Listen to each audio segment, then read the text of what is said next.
चला, स्वागत आहे सर्वांचं आजच्या या महत्त्वपूर्ण व्हिडिओमध्ये. महामॅरेथॉन क्लास 2 सर्वांचं स्वागत. तत्पूर्वी सर्वांना एकच विनंती की या व्हिडिओला आपण 5000 लाईकचं टार्गेट ठेवलं आहे. ठीक आहे, 5000 लाईकचं टार्गेट ठेवलं आहे आणि किमान 50,000 व्ह्यूज तरी व्हायला पाहिजे. मागच्या मॅरेथॉन 1 क्लास जर आपण आतापर्यंत बघितला नसेल तर तो डिस्क्रिप्शन बॉक्समध्ये जाऊन बघायचं आहे. त्याचबरोबर मोस्ट इम्पॉर्टंट क्वेश्चनची सिरीज आपण बघितली नसेल तर ती बघायची आहे, कारण मराठी भाषा आणि अध्यापन शास्त्र, मग तो पेपर 1 असो किंवा पेपर 2, भाषा 1 असो किंवा भाषा 2, आपल्याला 30 पैकी 27-28 मार्क घ्यायचे, जेणेकरून दुसऱ्या एखाद्या विषयामध्ये जर आपला स्कोर कमी आला तर हेच मार्क आपल्याला पात्र करतील, पास ठरवतील. ठीक आहे. अजून सर्वांना एक विनंती आहे व्हिडिओ सुरू करण्यापूर्वी की आतापर्यंत जर आपण सीटीटी मराठी 25+ हे आपलं ई बुक आतापर्यंत डाउनलोड केलं नसेल तर डिस्क्रिप्शन बॉक्समध्ये जाऊन लिंक क्लिक करून ते डाउनलोड करायचं आहे.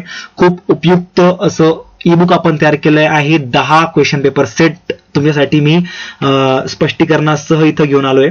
ठीक आहे, 10 क्वेश्चन पेपर सेट इथं आपण घेऊन आलो आहोत आणि 2 एक्स्ट्राचे क्वेश्चन पेपर सेट तुमच्यासाठी, याच्यासाठी की तुमचा सराव होईल. बघा स्पष्टीकरण वगैरे सगळं एकदम जबरदस्त तयार केलेलं आहे. त्याचबरोबर बाकीच्या 4 विषयांसाठी आपण CTET Hindi to Marathi dictionary तयार केली आहे. ई बुक खूप स्वस्त आहे.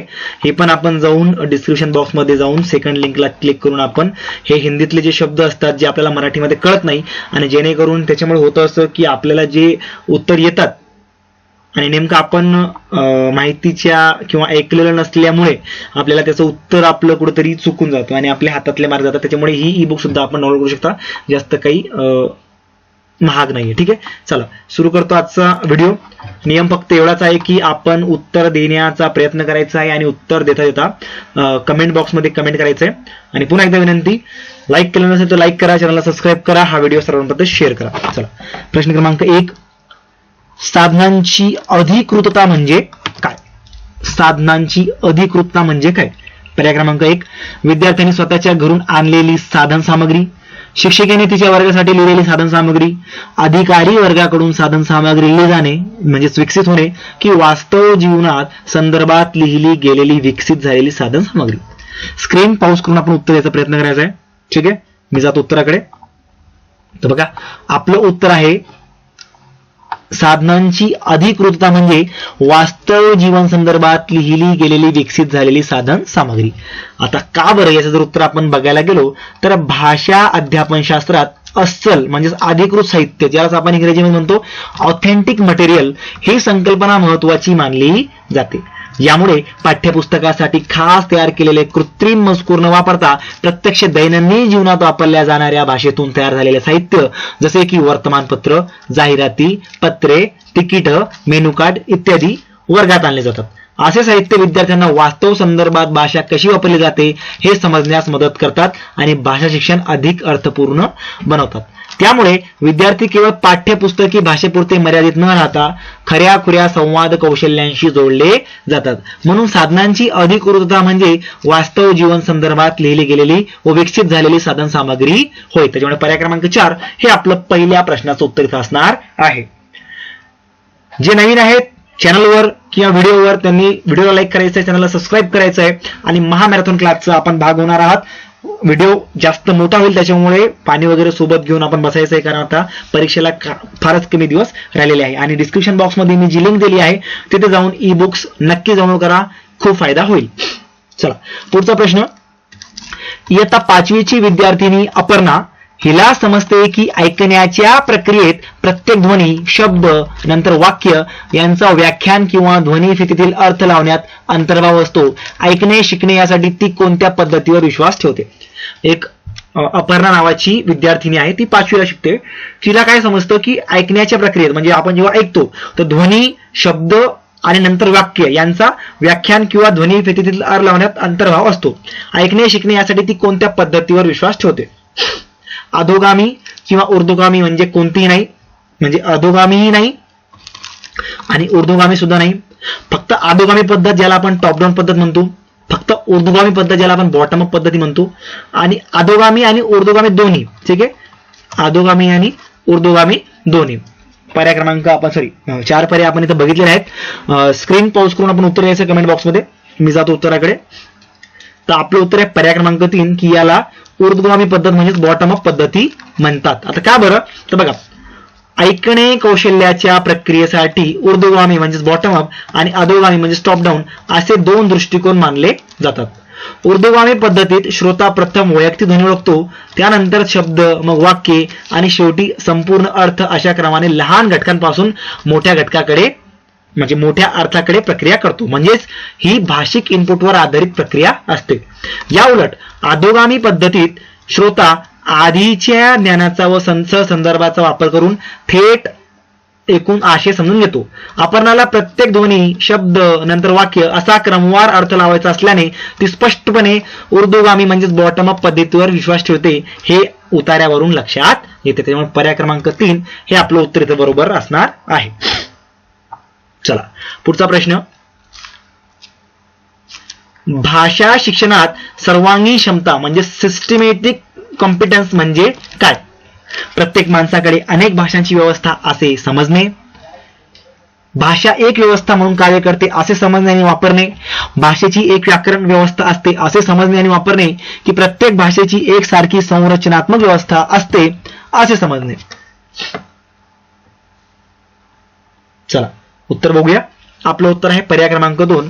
भाषा शिक्षणात सर्वांगीण क्षमता म्हणजे भाषा एक व्यवस्था म्हणून कार्य करते असे समजणे आणि वापरणे. आता स्पष्टीकरण बघूया की भाषा शिक्षणात सर्वांगीण व्यवस्थादिष्ट क्षमता म्हणजे सिस्टमॅटिक कॉम्पिटन्स म्हणजे भाषा ही स्वतंत्र शब्द किंवा तुटक नियमांचा संच नसून एक संपूर्ण परस्पर संबंधित व्यवस्था म्हणजे सिस्टम म्हणून कार्य करते. हे समजून घेणे आणि तिचा तसा वापर करणे, यामध्ये ध्वनी, शब्द, व्याकरण, अर्थ आणि संदर्भ हे सर्व घटक एकत्रितपणे कसे कार्य करतात याची जाणीव विद्यार्थ्याला होते. भाषेला वेगळ्या तुकड्यांत न शिकवता ती एक संघटित व एक संध रचना आहे हे समजून तिचा उपयोग करणे यालाच सर्वांगीण क्षमता म्हणतात. त्यामुळे भाषा एक व्यवस्था म्हणून कार्य करते असे समजणे व वापरणे हाच योग्य पर्याय आहे. त्याच्यामुळे पर्याय क्रमांक 2 हे आपलं उत्तर इथं बरोबर असणार आहे. आता ज्याला पण असं वाटत असेल की सर एवढे सोपे प्रश्न येतात का किंवा हे प्रश्न कुठून आले, तर हे PYQ प्रश्न आहेत. 2024 जुलै 2024 चा पेपर 2चा हा पेपर 2ची ही प्रश्नपत्रिका आपण इथं घेत आहोत. चला पुढचा प्रश्न. पुढे एक मजकूर किंवा विधान दिले आहे. सदर मजकूर किंवा विधान कोणत्या भाषिक नोंदीशी सुसंगत आहे? आता अशा प्रकारचे प्रश्न जे होते ना की पुढे एक विधान दिलं जातं आणि त्याच्यावरून ते कोणत्या भाषिक नोंदीशी सुसंगत आहे किंवा दिलेल्या पर्यायांमध्ये कोणत्या मुद्द्यांशी त्याचं कनेक्शन आहे, हे अशा प्रकारचे नवीन प्रश्न 2024च्या परीक्षेपासून पुढे पॅटर्न थोडा बदलला होता. तर तेच प्रश्न आपण इथं घेत आहोत. असे पण प्रश्न येऊ शकतात की एक मजकूर दिला असेल, एक विधान दिलं असेल आणि त्या विधानासंबंधी आपल्याला प्रश्न दिला असेल. चला बघूया आपण तो विधान काय की भारतीय राज्यघटना प्रत्येक व्यक्तीला समान मानते. याचा अर्थ देशातील प्रत्येक माणूस म्हणजे स्त्री पुरुष, सर्व जातीची माणसे, धर्माची माणसे, आदिवासी आणि सर्व शैक्षणिक व आर्थिक पार्श्वभूमीची माणसे एक आहेत. याचा अर्थ असा नाही की विषमता नाहीशी होणार, ती होऊ शकणार नाही, परंतु भारतीय लोकशाहीत सर्व माणसांसाठी समानतेचा सिद्धांत हा मान्य केला गेला आहे. आता हा जो मजकूर दिला आहे आपल्याला ते कोणत्या भाषिक नोंदीशी सुसंगत आहे आपल्याला असं विचारायचं आहे. पहिला पर्याय शास्त्रीय नोंद, राजकीय नोंद, समाज विज्ञान नोंद की कायदेशीर नोंद. हे जो विधान आहे ते दिलेल्या 4 पर्यायांपैकी कोणत्या सिद्धांताला म्हणजे कोणत्या भाषिक नोंदीशी सुसंगत आहे असं आपल्याला इथं विचारलंय. उत्तर द्यायचं आपण.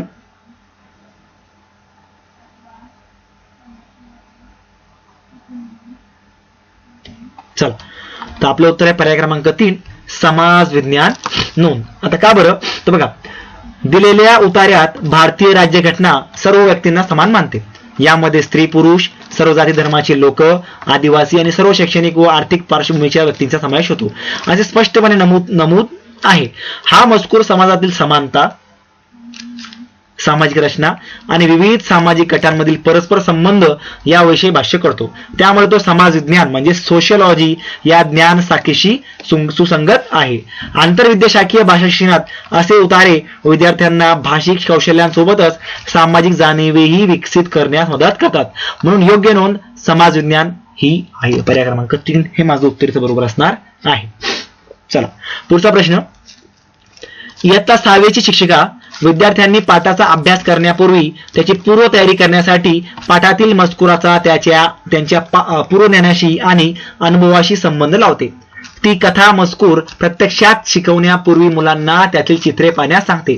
तिला विद्यार्थ्यांकडून काय अपेक्षित आहे? एक इयत्ता 6वीची शिक्षिका आहे. ती विद्यार्थ्यांना पाठ शिकवण्याच्या आधी त्याची पूर्वतयारी म्हणून पाठातील जो मजकूर आहे आणि त्यांना जे त्यांच्या पूर्वज्ञानाशी जे संबंधित त्यांच्या गोष्टी आहेत त्याच्याशी संबंध लावायला लावते. आणि पाठामध्ये दिलेले जे चित्र आहेत, प्रत्यक्ष कथावर चित्र आहे, तर ते सुद्धा ते बघायला लावते. मग तिला त्या विद्यार्थ्यांकडून नेमकं काय अपेक्षित आहे असं आपल्याला इथं विचारलंय. पर्याय क्रमांक 1 त्यांना चित्रे समजून घ्यायला लावणे, चित्रांच्या माध्यमातून कथेची कल्पना करणे, चित्रांचे कौतुक करणे की कथेच्या बाबत अनुमान लावणे. चला स्क्रीन पॉज करून आपण उत्तर द्यायचंय. तर आपलं उत्तर आहे बघा पर्याय क्रमांक 4 कथेच्या बाबत अनुमान लावणे. आता का बरं? तर बघा वाचनपूर्व म्हणजे प्री रिडिंग उपक्रमांमध्ये विद्यार्थ्यांना कथेतील किंवा पाठातील चित्रे आधी दाखवून त्यावर चर्चा करणे हे एक प्रभावी अध्यापन रणनीती मानली जाते. यामुळे विद्यार्थ्यांचे पूर्वज्ञान सक्रिय होते आणि ते चित्रांच्या आधारे कथेचा विषय, पात्रे किंवा घटनाक्रम याबाबत अंदाज किंवा अनुमान बांधू लागतात. अशा अंदाज बांधण्याच्या प्रक्रियेमुळे विद्यार्थ्यांची उत्सुकता काय होते? वाढते आणि प्रत्यक्ष वाचन करताना ते अधिक सक्रियपणे मजकुराशी जोडले जातात. त्यामुळे शिक्षिकेला विद्यार्थ्यांकडून अपेक्षित असलेली कृती म्हणजे कथेबाबत अनुमान लावणे हेच. त्याच्यामुळे पर्याय क्रमांक 4 हे आपलं उत्तर बरोबर असणार आहे. चला पुढचा प्रश्न. विद्यार्थ्यांच्या शिक्षणाच्या संदर्भातील प्रसंगांचा सातत्यपूर्ण अहवाल म्हणजे काय? नैदानिक चाचणी म्हणजेच डायग्नोस्टिक टेस्ट, पोर्टफोलिओ, सातत्यपूर्ण विस्तृत मूल्यमापन म्हणजेच कंटिन्युअस कॉम्प्रिहेन्सिव्ह असेसमेंट की नैपुण्य मूल्यमापन म्हणजेच प्रोफिशियन्सी असेसमेंट. स्क्रीन पॉज करून आपण उत्तर द्यायचंय. आपलं उत्तर आहे पर्याय क्रमांक 2 पोर्टफोलिओ. आता का बरं? तर बघा विद्यार्थ्यांच्या शिक्षणाशी संबंधित घटनांचा, कामांचा व प्रगतीचा सातत्यपूर्ण संग्रह व अहवाल ठेवण्याच्या पद्धतीला काय म्हणतात? पोर्टफोलिओ म्हणतात. आता पोर्टफोलिओचं काय असतं की प्रत्येक विद्यार्थ्याची एक सेपरेट फाईल असते आणि त्या फाईलमध्ये आपल्याला त्या विद्यार्थ्याच्या ज्या पण कला आहेत, ज्या पण त्याच्यातले गुण आहेत, कमतरता आहेत, त्याच्या संबंधी आपण वर्षभराची फाईल तिथे तयार करत असतो. आता समजा एखादा 6वीचा विद्यार्थी आहे. आता वर्ग शिक्षक 6वीला जो विषय शिक्षक असेल जसं की गणित किंवा विज्ञान, तर तो काय करेल किंवा भाषा, जेवढे पण पाठ असतील त्या प्रत्येक पाठावर 1 किंवा 2 ऍक्टिव्हिटी घेत जाईल आणि त्या ऍक्टिव्हिटीचे जे पण मजकूर असेल किंवा लिहिलेलं असेल ते साहित्य त्या पोर्टफोलिओ फाईलमध्ये लावेल की बाबा आम्ही हा पहिला धडा घेतला होता आणि पहिल्या धड्याच्या अनुषंगाने ज्या पण ऍक्टिव्हिटी घेण्यात आल्या त्याच्यामध्ये या विद्यार्थ्याने हे कामगिरी बजावली. यामुळे विद्यार्थ्याने वेळोवेळी केलेले लेखन, प्रकल्प, विविध कामांचे नमुने यांचा संग्रह जमा केला जातो, ज्यामुळे विद्यार्थ्याच्या दीर्घकालीन प्रगतीचा सलग आढावा घेता येतो. ही एक सातत्यपूर्ण व विकासात्मक मूल्यमापन पद्धती आहे जी केवळ एका क्षणाचे मूल्यमापन न करता कालांतराने झालेली वाढ नोंदवते. त्यामुळे दिलेल्या व्याख्येला पोर्टफोलिओ हाच योग्य पर्याय आहे. त्याच्यामुळे पर्याय क्रमांक 2 हे माझं उत्तर बरोबर असणार आहे. पुढचा प्रश्न. पुढील पैकी कोणते ग्रहण कौशल्य आहे? ऐकणे व वाचणे, ऐकणे व लिहिणे, वाचणे व बोलणे, बोलणे व लिहिणे. बघा इथं लिहिणे हा ग्रहण कौशल्य नाही म्हणजे हा पर्याय कट होतो. ओके. वाचणे व बोलणे, बोलणे सुद्धा हा ग्रहण कौशल्य नाही त्याच्यामुळे हा पण कट होतो. आणि बोलणे हा लिहिणे हे पण ग्रहण कौशल्य नाही. पर्याय क्रमांक 1 हे आपलं उत्तर बरोबर असणार आहे. ठीक आहे. पर्याय क्रमांक 1 हे आपलं उत्तर बरोबर असणार आहे. आता का बरं? तर भाषा कौशल्यांचे 2 मुख्य प्रकार मानले जातात, ग्रहणात्मक आणि उत्पादनात्मक कौशल्य. ग्रहणात्मक कौशल्यांमध्ये ऐकणे आणि वाचणे यांचा समावेश होतो कारण यामध्ये विद्यार्थी भाषिक इनपुट समजून घेतो म्हणजेच भाषा ग्रहण करतो. या उलट बोलणे, लिहिणे ही उत्पादनात्मक कौशल्य मानले जातात कारण त्यामध्ये विद्यार्थी स्वतः भाषा निर्माण करतो. त्यामुळे केवळ ऐकणे व वाचणे हीच ग्रहणात्मक कौशल्य आहेत. हा पर्याय योग्य ठरतो. पर्याय क्रमांक 1. कारण ऐकल्यावर सुद्धा आपण माहितीचं भांडार साठवतोय आणि वाचल्यावर सुद्धा आपण माहितीचं भांडार गोळा करतो, त्यामुळे ग्रास्पिंग आपली पॉवर असते. पुढचा प्रश्न 8. अनेक भारतीय परदेशात व्यवसायानिमित्त किंवा रोजगारासाठी जातात आणि तिथली भाषा शिकतात. या प्रेरणेला काय म्हणता येईल? आता काही लोक फॉरेनला जातात आणि तिथली भाषा शिकतात, ठीक आहे ना. अमेरिकाला गेले इंग्रजी शिकले, चायनाला गेले चायनीज शिकले, तर तिथं कामानिमित्त जातात ते. मग या प्रेरणेला काय म्हणता येईल? नैमित्तिक किंवा एकात्मता यापैकी कोणतीही प्रेरणा नाही. एकात्मता आणि नैमित्तिकता या दोन्ही प्रेरणा. एकात्मता प्रेरणा की नैमित्तिक प्रेरणा? आता उत्तर बघितल्यावर आपल्याला कळेल की हे एकात्मता नैमित्तिक म्हणजे काय स्पष्टीकरणामध्ये. आपलं उत्तर आहे पर्याय क्रमांक 4, याला नैमित्तिक प्रेरणा म्हटल्या जाईल. आता का बरं? तर बघा, भाषा शिकण्यामागील प्रेरणांचे प्रामुख्याने 2 प्रकार मानले जातात. आता बघा, हे जे स्पष्टीकरण असतं ना ते खूप मेहनत करून टाईप केलं जातं, महत्वाचं टाईप केलं जातं आणि जे नोट्स सारखं आहे तेच टाईप केलं जातं. त्याच्यामुळे याच्यावर जास्त लक्ष देत जा, कारण याच्यावर हा फक्त एकच प्रश्न कव्हर होत नाही तर भरपूर प्रश्न कव्हर होऊ शकतात. नैमित्तिक म्हणजे साधनात्मक आणि एकात्मता म्हणजेच इंटिग्रेटिव्ह प्रेरणा. नैमित्तिक प्रेरणेत व्यक्ती नोकरी, व्यवसाय, रोजगार यांसारख्या व्यावहारिक व उपयोगितावादी कारणांसाठी भाषा शिकतो. तर एकात्मता प्रेरणेत त्या भाषिक समुदायाशी सामाजिक व सांस्कृतिक जवळी साधण्यासाठी भाषा शिकली जाते. अनेक भारतीय परदेशात व्यवसाय किंवा रोजगारासाठी जाऊन तेथील भाषा शिकतात. हे स्पष्टपणे उपयोगितावादी कारण असल्याने ही नैमित्तिक प्रेरणा आहे. पर्याय क्रमांक 4 हे आपलं उत्तर बरोबर असणार आहे. चला, पुढीलपैकी कोणती भाषा अभिजात भाषा नाही? हिंदी, तामिळ, संस्कृत, तेलुगू. हे प्रश्न जे आहे ते पाठ करण्यासारखे आहेत. तर हिंदी ही काय अभिजात भाषा नाही. आता का बरं? तर बघा, भारत सरकारने ठराविक निकषांच्या आधारे काही भाषांना अभिजात भाषा म्हणजेच क्लासिकल लँग्वेज हा दर्जा दिला आहे, ज्यामध्ये त्या भाषेचा प्राचीन साहित्यिक इतिहास, स्वतंत्र साहित्यिक परंपरा आणि प्राचीन ग्रंथ संपदा हे निकष पाहिले जातात. तामिळ, संस्कृत, तेलुगू यांसारख्या भाषांना हा दर्जा प्राप्त झाला आहे कारण त्यांचा प्राचीन साहित्यिक व वारसा सिद्ध झालेला आहे. हिंदी भाषेला मात्र अभिजात भाषेचा दर्जा दिलेला नाही कारण ती तुलनेने अलीकडील काळात विकसित झालेली भाषा मानली जाते. त्यामुळे हिंदी हाच अभिजात भाषा नसलेला पर्याय योग्य आहे. पर्याय क्रमांक 1.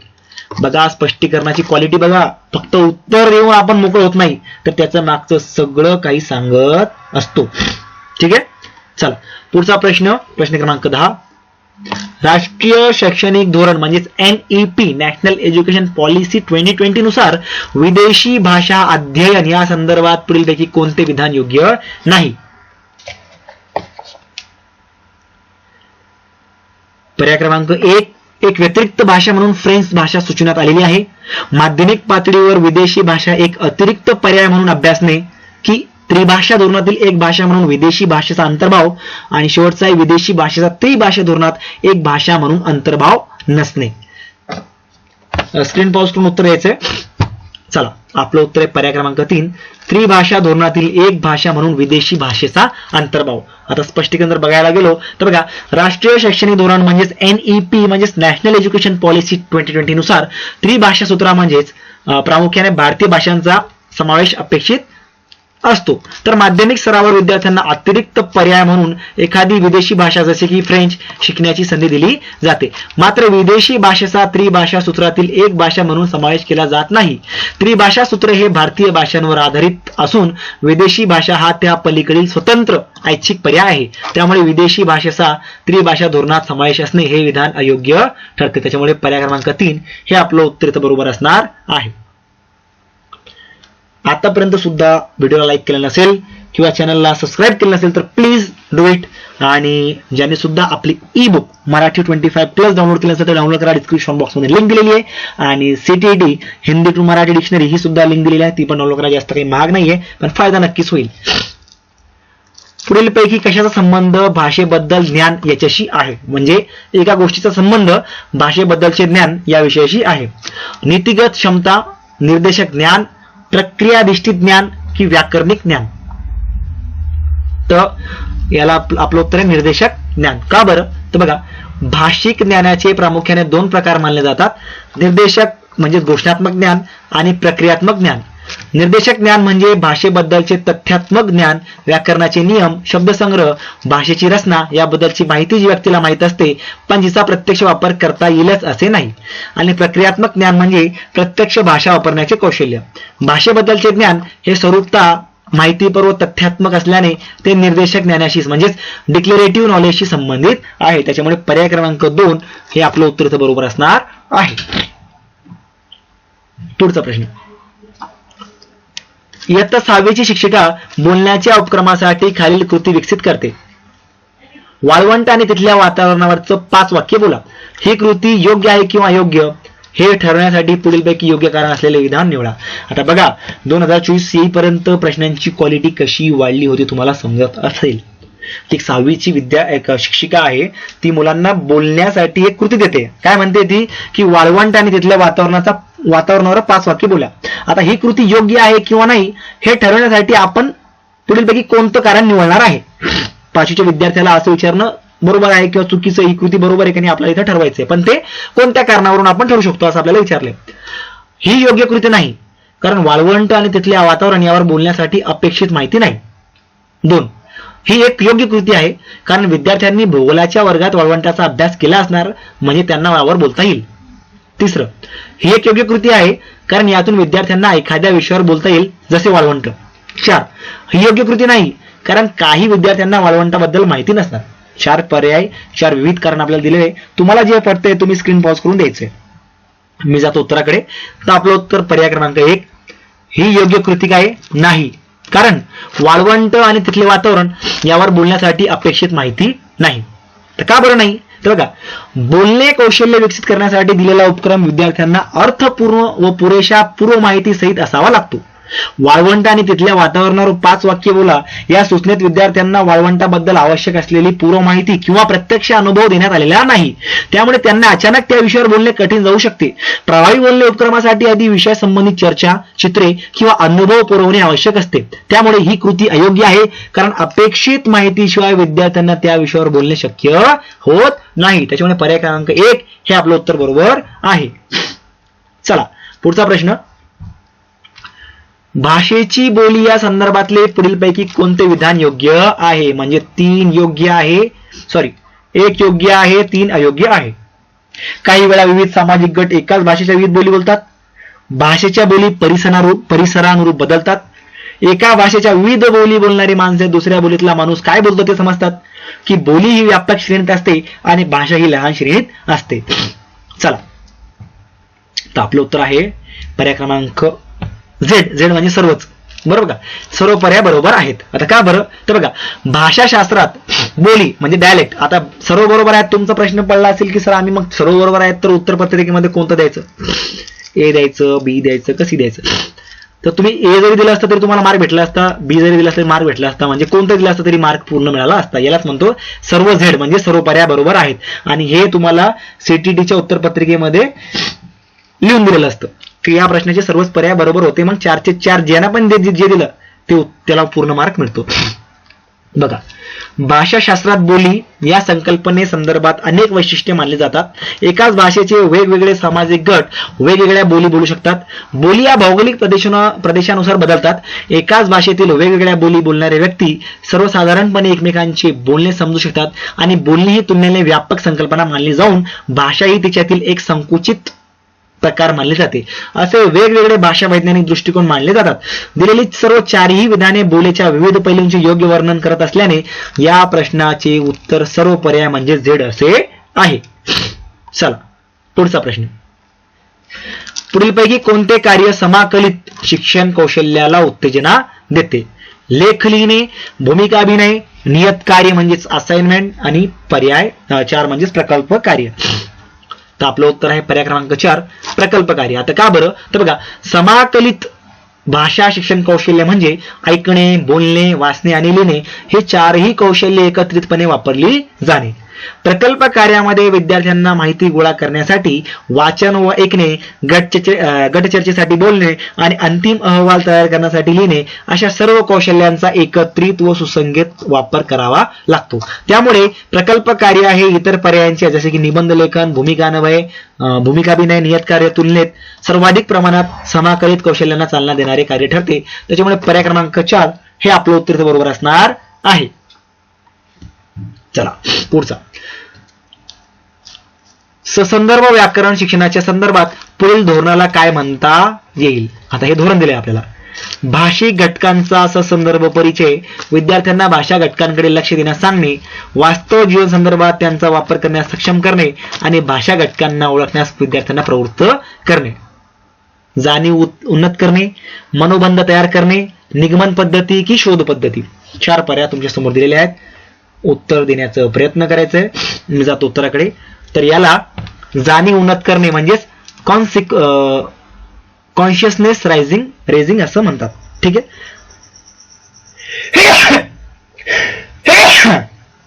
सॉरी, स्पष्टीकरण जर बघितलं तर सहसंदर्भ व्याकरणात म्हणजेच कॉन्टेक्स्च्युअल ग्रामर टीचिंग मध्ये जाणीव उन्नत करणे ही संकल्पना महत्वाची मानली जाते.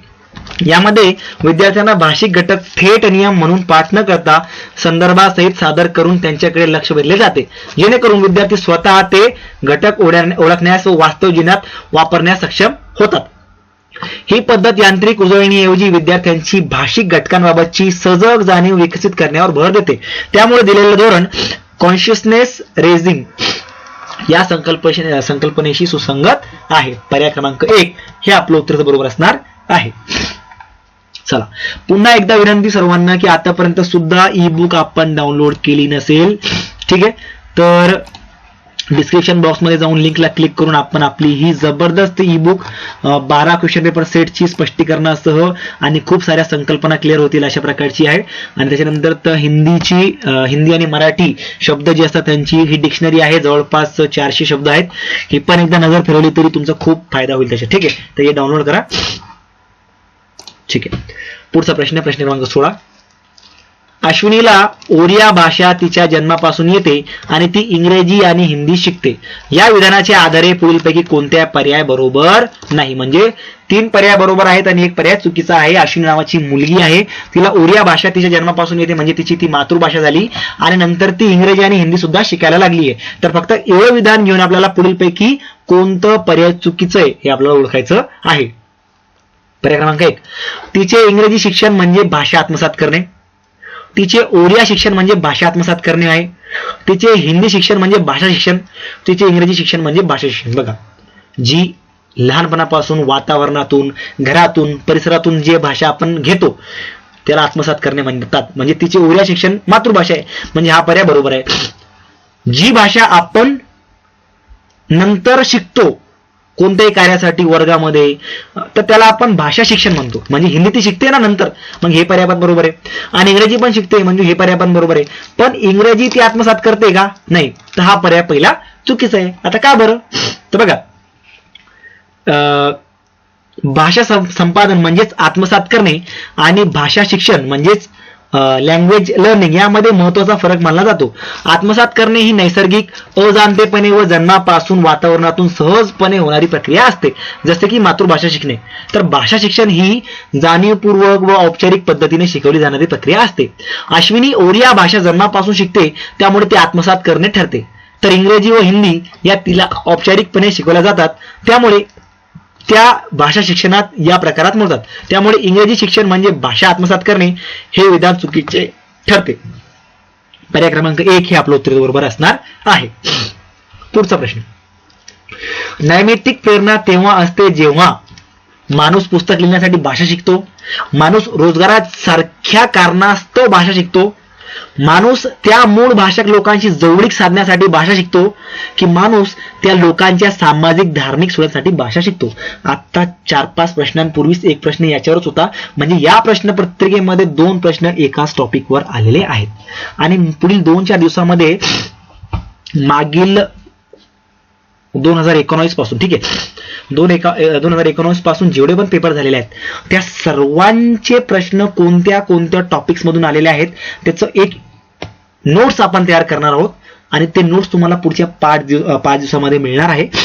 त्याच्यावर काम सुरू आहे. ते नोट्स वाचले ना तुम्ही? बस झालं. चला उत्तराकडे जाऊया. तर आपलं उत्तर पर्याय क्रमांक 2, माणूस रोजगारासारख्या कारणास्तव भाषा शिकतो. आता आपण बघितलं ना की कोणी जर विदेशात कामाला नोकरीवर जायचं असेल तर तो जेव्हा भाषा शिकतो तर त्याला काय म्हणतात, तर त्याला नैमित्तिक प्रेरणा म्हणतात. ना स्पष्टीकरण, नैमित्तिक साधनात्मक प्रेरणा म्हणजे जेव्हा एखादी व्यक्ती रोजगार, नोकरी, व्यवसाय यांसारख्या व्यावहारिक व उपयोगितावादी कारणांसाठी भाषा शिकतो. यामध्ये भाषा शिकण्यामागचा उद्देश त्या भाषिक समुदायाशी सामाजिक जवळीक साधणे हा नसून त्या भाषेचा वापर करून एखाद्या विशिष्ट व्यावहारिक फायदा किंवा उद्दिष्ट साध्य करणे हा असतो.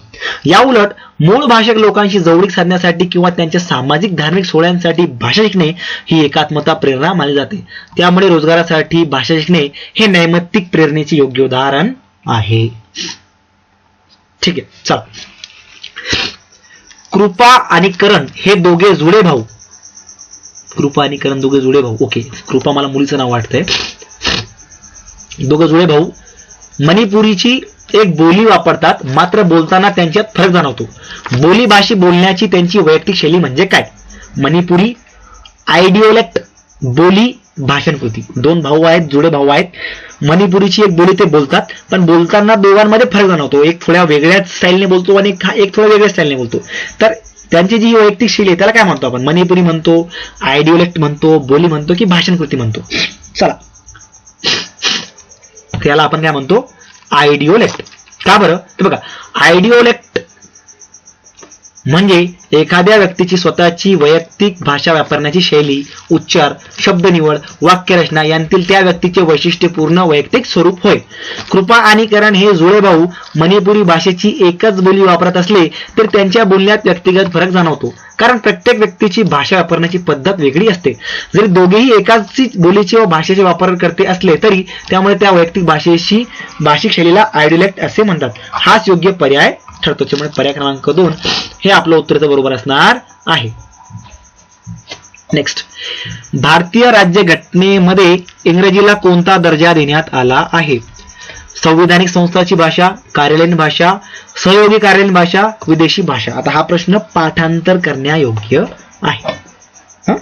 चला, तर भारतीय राज्य घटनेमध्ये इंग्रजीला सहयोगी कार्यालयीन भाषेचा दर्जा देण्यात आला आहे.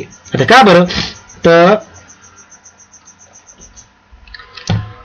भारतीय राज्य घटनेनुसार हिंदी ही केंद्र सरकारची कार्यालयीन भाषा म्हणजेच ऑफिशियल लँग्वेज मानली जाते, तर इंग्रजी भाषेला सहयोगी कार्यालयीन भाषा म्हणजेच असोसिएट ऑफिशियल लँग्वेज असा दर्जा देण्यात आला आहे. संविधानाच्या तरतुदीनुसार अधिकृत कामकाजासाठी हिंदी बरोबर इंग्रजीचाही वापर सहाय्यक भाषा म्हणून करण्याची तरतूद करण्यात आली, जेणेकरून प्रशासकीय कामकाज सुरळीत चालू राहील. त्यामुळे भारतीय राज्य घटनेत इंग्रजीला दिलेला योग्य दर्जा म्हणजे सहयोगी कार्यालयीन भाषा हाच आहे. त्याच्यामुळे पर्याय क्रमांक 3 हे आपलं उत्तर बरोबर असणार आहे. पुढचा प्रश्न, प्रत्येक विद्यार्थ्याच्या स्वतंत्रपणे उणीवा आणि क्षमता जाणून घेण्यासाठी केलेली चाचणी म्हणजे काय? संस्कारक्षम चाचणी, उद्दिष्ट चाचणी, वैधता चाचणी की नैदानिक चाचणी? हा प्रश्न मागच्या व्हिडिओमध्ये खूप वेळेस झालेला आहे. चला, त्याला काय म्हणतो आपण? याला म्हणतो पर्याय क्रमांक 4 नैदानिक चाचणी म्हणजेच डायग्नोस्टिक टेस्ट. काहीतरी निदान काढणे, काहीतरी आजार शोधून काढणे. स्पष्टीकरण, नैदानिक चाचणी ही विशेषतः प्रत्येक विद्यार्थ्याच्या वैयक्तिक उणीवा, अडचणी आणि क्षमता ओळखण्यासाठी घेतली जाते. या चाचणीचा मुख्य उद्देश विद्यार्थ्याला कोणत्या भागात अधिक मदतीची गरज आहे हे शोधून त्यावर उपचारात्मक, अध्यात्मक म्हणजेच रिमेडियल टीचिंग करणे हा असतो. संस्कारक्षम चाचणी अध्यापन प्रक्रियेदरम्यान सतत घेतली जाते, तर वैधता चाचणी चाचणीच्या गुणवत्तेशी संबंधित असते. त्यामुळे प्रत्येक विद्यार्थ्याच्या स्वतंत्र उणीवा व क्षमता जाणून घेण्यासाठी नैदानिक चाचणी हाच योग्य पर्याय आहे. त्याच्यामुळे पर्याय क्रमांक 4 हे आपलं उत्तर बरोबर असणार आहे. पुढचा, आधी तिला भूतकाळाचे नियम माहीत आहेत, पण तिला त्याचा योग्य संदर्भात वापर करता येत नाही. तिला कोणत्या प्रकारचे ज्ञान आहे? ज्ञानाचे उपयोजन, भाषा आत्मसात करण्याचे तंत्र, प्रक्रियात्मक ज्ञान की निर्देशक ज्ञान? चला, स्क्रीन पॉज करून उत्तर द्यायचे. आपलं उत्तर आहे पर्याय क्रमांक 4 निर्देशक ज्ञान म्हणजेच डिक्लेरेटिव्ह नॉलेज. का बरं? तर बघा, निर्देशक ज्ञान म्हणजे भाषेच्या नियमांविषयीची तथ्यात्मक माहिती म्हणजे व्याकरणाचे नियम काय आहेत हे माहीत असणे. प्रक्रियात्मक ज्ञान म्हणजेच त्या नियमांचा प्रत्यक्ष व सहजतेने वापर करण्याचे कौशल्य. तिला भूतकाळाचे नियम माहीत आहेत म्हणजे तिच्याकडे निर्देशक ज्ञान आहे, परंतु तिला ते नियम योग्य संदर्भात वापरता येत नाहीत, याचा अर्थ तिच्याकडे प्रक्रियात्मक ज्ञानाचा अभाव आहे. त्यामुळे तिला असलेले ज्ञान हे निर्देशक ज्ञान आहे. पर्याय क्रमांक 4 हे आपलं उत्तर बरोबर असणार आहे. सर्वांना पुन्हा एकदा विनंती, आता पण आपण जर चॅनलला सबस्क्राईब केलं नसेल, व्हिडिओला लाईक केलं नसेल तर प्लीज लाईक करा, चॅनलला सबस्क्राईब करा आणि डिस्क्रिप्शन बॉक्समध्ये जाऊन मराठी 25+ आणि आपली डिक्शनरी, ठीक आहे, सीटीडी डिक्शनरी दोन्ही डाउनलोड करा. काही जास्त महाग नाहीये, पण 100% तुमचं 25+ स्कोर येणार म्हणजे येणार. चला पुढचा प्रश्न. भाषेच्या संदर्भात पुढीलपैकी कोणते विधान बरोबर नाही? म्हणजे 3 बरोबर आहे, 1 चुकीचं आहे. काही भाषा फक्त विज्ञान आणि अभियांत्रिकी चांगल्या प्रकारे समजू शकतात. भाषा ओळख अभिव्यक्त करते. भाषा ही इतिहासाचे अवशेष आहे. मानवीय ज्ञानात भाषा भर टाकते. 1 चुकीचं विधान आपल्याला ओळखायचं आहे. स्क्रीन पॉज करून आपण उत्तर दिलंच असेल, मी जातो उत्तराकडे. तर चुकीचं विधान आहे बघा, काही भाषा फक्त विज्ञान आणि अभियांत्रिकी चांगल्या प्रकारे समजवू शकतात. स्पष्टीकरण बघू. भाषाशास्त्रीय दृष्टिकोनातून प्रत्येक भाषा ही स्वतःच्या पद्धतीने संपूर्ण व सक्षम व्यवस्था मानली जाते आणि कोणतीही भाषा विशिष्ट विषयापुरतीच म्हणजे उदाहरणार्थ केवळ विज्ञान व अभियांत्रिकी मर्यादित मानली जात नाही. प्रत्येक भाषेत विविध विषय व अनुभव व्यक्त करण्याची क्षमता असते. भाषा ही व्यक्तीची ओळख अभिव्यक्त करते, ऐतिहासिक व सांस्कृतिक वारसा जपते आणि मानवी ज्ञानात सतत भर घालते, हे सर्वसामान्य आहे. त्यामुळे काही भाषा फक्त विज्ञान आणि अभियांत्रिकी चांगल्या प्रकारे समजू शकतात, हे विधान काय चुकीचं आहे. नेक्स्ट. भाषा वर्गात प्रकल्प विकसित करणे आणि प्रकल्प कार्य करणे यात कोणत्या क्रमाने क्रिया सहभागी असतात? शिक्षक आणि विद्यार्थी त्यांना हवा तसा प्रकल्प तयार करून सादर करू शकतात. गटनिर्मिती, नियोजन, माहिती संग्रहण, माहितीचे विश्लेषण, आराखडा लिहिणे, विषय ठरवणे, अंतिम अहवाल तयार करणे. गटनिर्मिती, विषय ठरवणे, नियोजन, माहिती संग्रहण, माहितीचे विश्लेषण, आराखडा लिहिणे, अंतिम अहवाल तयार करणे, की गटनिर्मिती, विषय ठरवणे, नियोजन, माहिती संग्रहण, आराखडा लिहिणे, माहितीचे विश्लेषण आणि नंतर अंतिम अहवाल तयार करणे. म्हणजे आपल्याला चढता क्रम इथं ठरवायचा आहे. स्क्रीन पॉज करून उत्तर यायचंय. आपलं उत्तर आहे पर्याय क्रमांक 3 की पहिले गटनिर्मिती, मग विषय ठरवणे, मग त्याचं नियोजन करणे, मग त्याची माहिती संग्रहण करणे, मग माहितीचे विश्लेषण करणे, मग आराखडा लिहिणे आणि शेवटी अंतिम अहवाल तयार करणे. प्रकल्प कार्यपद्धती ही एक टप्प्याटप्प्याने राबवली जाणारी सुनियोजित प्रक्रिया असते. यामुळे प्रथम विद्यार्थ्यांचे गट तयार केले जातात, त्यानंतर प्रकल्पाचा विषय निश्चित केला जातो, मग त्यासाठी सविस्तर नियोजन केले जाते, त्यानंतर आवश्यक माहिती संग्रहण केले जाते, गोळा केलेल्या माहितीचे विश्लेषण केले जाते, विश्लेषणानंतर त्याचा आराखडा लिहिला जातो आणि शेवटी अंतिम अहवाल तयार केला जातो. हा तार्किक व सुसंगत क्रम विद्यार्थ्यांना पद्धतशीर संशोधन कौशल्य शिकवतो, त्यामुळे हाच क्रम योग्य आहे. पर्याय क्रमांक 3 हे आपलं उत्तर बरोबर असणार आहे. चला पुढचा प्रश्न. ऐकणे यासाठी अधोगामी म्हणजे स्टॉप डाउन पद्धतीत याचा समावेश असतो. कशाचा असतो? प्रत्येक ध्वनी, शब्द, कथन, पदबंध आणि वाक्य ऐकणे, विशिष्ट तपशिलावर भर देणे, व्याख्यान, मजकूर किंवा ध्वनिफितीचा आशय ऐकणे, व्याख्यान, मजकूर किंवा ध्वनिफितीतील एकूण संदेश ऐकणे. कशामध्ये विचारला आपल्याला? ऐकणे यासाठी टॉप डाउन पद्धतीमध्ये.